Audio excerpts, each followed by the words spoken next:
할렐루야, 주님과 함께 살고 이웃과 함께 사는 우리 모두가 되길 바랍니다. 우리는 어떤 것에 대한 단편적인 이미지를 갖고 살아갈 때가 많습니다. 예를 들어 봅시다. 직업에 대해서도 단편적 이미지를 가지고 살아갑니다. 개그맨들을 만나면 다들 하는 소리가 있습니다. 무엇일 것 같은가요? 웃겨보라는 소리입니다. 가수를 직업으로 가진 사람들을 만나면 무슨 말을 할까요? 노래 한번 불러보라는 소리입니다. 왜 이런 일이 발생합니까? 그것은 단편적인 이미지를 갖고 있기 때문이겠죠. 누군가를 웃기면서 살고 노래를 부르면서 살면 그것이 그저 좋아서 어느 때든 언제든 사람을 웃기고 노래를 부를 수 있다고 생각하는 단편적 이미지 때문입니다. 오늘 우리도 이와 같은 이야기를 나누게 됩니다. 사람들이 가지고 있는 단편적인 이미지에 대해 예수님께서 어떻게 가르치시는지에 대한 내용을 묵상하게 됩니다. 오늘 함께 묵상할 하나님 말씀은 누가복음 12장 49절로 59절까지입니다. 말씀 듣고 묵상 나눔하겠습니다.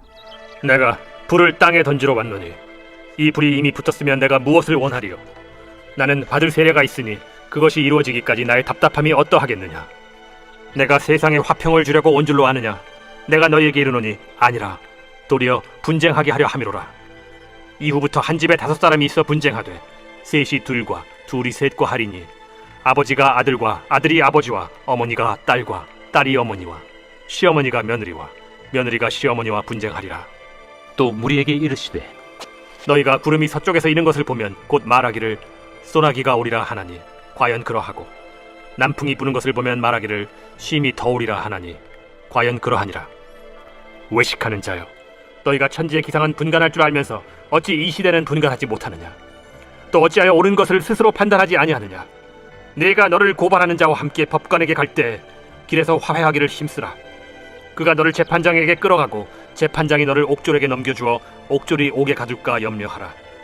내게 이르노니 한 푼이라도 남김이 없이 갚지 아니하고서는 결코 거기서 나오지 못하리라. 오늘 함께 묵상할 말씀은 예수님이 무엇을 하시기 위해 이 땅에 오셨는지에 대한 내용을 다루고 있습니다. 오늘 본문의 첫 부분에는 예수님께서 불을 던지기 위해 이 땅에 오셨다고 말씀하고 있습니다. 불은 때때로 무서운 존재입니다. 하지만 불은 또한 정화하는 도구이기도 하지요. 금 같은 것을 재련할 때에 불을 통하여 불순물들을 제거하고 순수한 것들을 얻어내기 때문입니다. 예수님께서 이 땅에 던지신 불도 마찬가지입니다. 이 불은 우리 안에 있는 죄를 태워 없애고 정결하게 하시는 하나님의 역사입니다. 예수님의 십자가와 부활을 통해 이 불이 우리 안에 역사하기 시작하는 것이지요. 사랑하는 성도 여러분, 우리는 먼저 우리 스스로를 잘 돌아보아야 되겠습니다. 우리 안에 혹시 아직 정화되지 않은 부분은 있나요? 있다면 그것은 무엇인가요? 바라기는 혹 우리 안에 정화되지 않은 마음들이 있다면, 용서하지 않는 마음, 우리를 힘들게 하는 상처, 숨겨둔 죄, 하나님보다 더 사랑하는 것들이 있다면 그 모든 것을 주님이 우리에게 주신 불 앞에 내려놓고 주님 앞에서는 하나님의 자녀들 되시길 주님의 이름으로 축원합니다. 예수님은 이렇게 불에 대해서 말씀하시면서 자신이 어떤 일을 해야 되는지에 대해서도 말씀하고 있습니다. 본인은 어떤 일을 해야 한다고 말씀하고 있을까요? 50절입니다. 나는 받을 세례가 있으니 그것이 이루어지기까지 나의 답답함이 어떠하겠느냐? 아멘. 예수님은 자신이 받아야 될 세례가 있다고 말씀하고 있죠. 불을 던지러 오신 예수님이 받는 세례는 우리와 전혀 무관한 것이 아닙니다. 사랑하는 성도 여러분, 예수님이 불을 이 세상에 던지시면서 우리를 위해 받으시는 세례는 과연 어떤 의미일까요? 주님의 십자가를 깊이 묵상해 보길 원합니다. 하나님은 우리를 온전한 사람으로 이끌어내시기 위해 십자가에 못 박혀 죽으시고 부활하시고 또 우리에게 성령을 보내주셔서 영원히 함께 하심으로 온전한 사람으로 이루어 가심을 믿으시길 바랍니다. 그러면 궁금해지는 일이 있습니다. 예수님께서 이 세상에 불을 던지시고 우리를 위해 이 땅에서 세례를 받으시면 이 땅에는 어떤 일들이 일어날까요? 53절입니다. 아버지가 아들과 아들이 아버지와 어머니가 딸과 딸이 어머니와 시어머니가 며느리와 며느리가 시어머니와 분쟁하리라.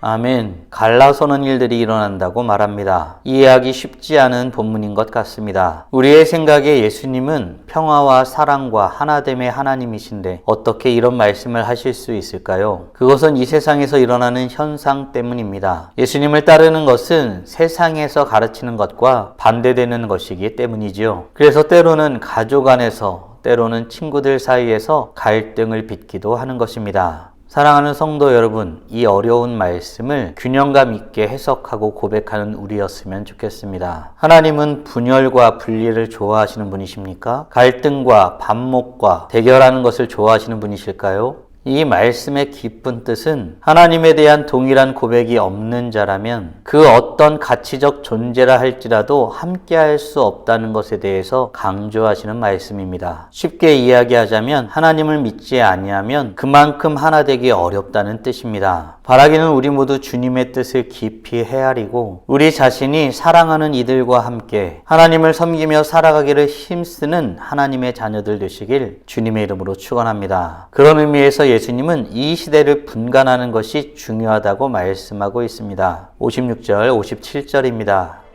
외식하는 자여, 너희가 천지의 기상은 분간할 줄 알면서 어찌 이 시대는 분간하지 못하느냐? 또 어찌하여 옳은 것을 스스로 판단하지 아니하느냐? 아멘. 예수님은 이 시대를 분간하라고 말씀하십니다. 사람들은 날씨를 보고 비가 올지 햇빛이 쨍할지 판단할 수 있습니다. 그런데 정작 중요한 하나님의 뜻을 분간하는 데에는 신경을 쓰지 않습니다. 우리는 어떻습니까? 우리는 이 시대 가운데에 하나님의 뜻을 기준으로 삼아 분간하기를 힘쓰고 있습니까? 바라기는 우리 모두 하나님의 뜻을 분별하고 예수님이 던지는 불의 의미를 제대로 고백함으로 우리를 새롭게 하시도록 내어드리며 주님 앞에서는 복된 하나님의 자녀들 되었으면 좋겠습니다. 사랑하는 성도 여러분, 오늘 우리는 예수님이 이 땅에 무엇을 하시기 위해 오셨는지에 대한 내용을 묵상하였습니다. 특별히 불을 던지시는 그 의미가 무엇인지 깊이 묵상하였습니다. 다음 질문들을 통해 말씀을 정리하고 더 깊게 묵상해 보길 원합니다. 주님은 우리의 악한 것을 태워내고 정결하게 만드시길 원하시는 분이심을 믿으십니까? 아울러 우리는 주님을 함께 고백하지 않는다면 아무리 가까운 사람이라도 하나 될 수 없음을 알고 사랑하는 이들과 함께 하나님을 섬겨 나아가기를 간절히 소원하고 있습니까? 그렇다면 이제 우리는 어떤 모습으로 주님 앞에 나아가고 어떤 모습으로 이웃에게 나아가야 할까요? 묵상하신 대로 주님 앞에 나아가 찬란하게 빛나는 우리 모두가 되길 간절히 소원합니다. 다 함께 기도하겠습니다. 살아계신 하나님 감사합니다. 불을 던지기 위해 이 땅에 오셨다고 말씀하신 예수님의 말씀이 어떤 말씀인지 우리에게 어떤 결단을 요구하는지 묵상하고 고백하게 하심에 감사드립니다. 주님은 참된 것으로 돌이키기 위해 이 땅에 불을 던지시는 분이심을 고백하게 됩니다. 하나님을 동일한 마음으로 섬기지 아니하면 아무리 가치 있는 사람이고 가까운 사람이라 할지라도 하나 될 수 없음을 말씀을 통해서 확인하고 고백하게 됩니다. 주님, 우리에게 맡긴 귀한 영혼들, 그들에게 말씀을 전하고 예수 그리스도를 전하고 함께 하나님을 섬기기 위해 애쓰는 우리 모두가 되게 하여 주시옵소서. 그러할 때에 온전히 하나 될 수 있음을 고백합니다. 그 일에 힘써 행할 때에 찬란하게 빛나는 하나님의 자녀들이 되게 하여 주시고 오늘도 주님과 함께 살아가고 가족과 친구와 이웃되어 살아감으로 하나님 앞에 영광 돌리길 소원하오니 우리의 삶을 통해 영광받아 주시옵소서. 이 모든 말씀 우리 주 예수 그리스도의 이름으로 기도드리옵나이다. 아멘.